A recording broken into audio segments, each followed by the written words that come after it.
Alam nyo ba mga ate at kuya na may hinahanap akong all-in-one place para sa mga alaga nating mga pets? Lahat ng mga kailangan natin tungkol sa pets ay nandito na, wala na tayong hahanapin pa. At isa nga sa mga priority nila ay pet safety, cleanliness, comfort, and professional care. Pet shop, pet grooming, pet hotel, and veterinary. Lahat ng mga kailangan nyo tungkol sa pets ay nandito na.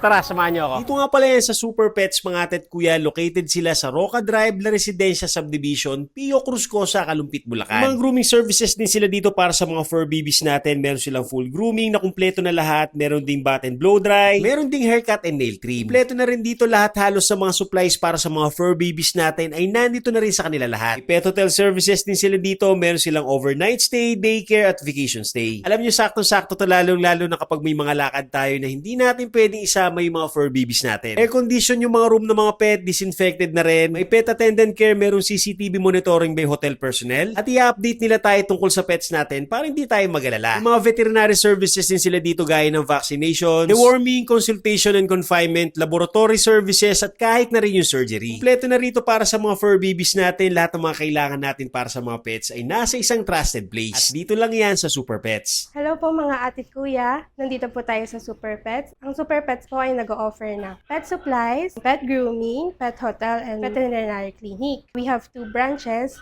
located sa Giginto branch and nandito po tayo ngayon sa Kalumpit branch. Located po kami sa Pio Cruz Cosa, La Residencia, Kalumpit, Bulacan. At kung naghahanap kayo ng complete pet care para sa inyong mga fur babies, try nyo na rito sa Super Pets. For inquiries, pwede nyo silang kontakin sa kanilang Facebook page. O paano mga ate at kuya?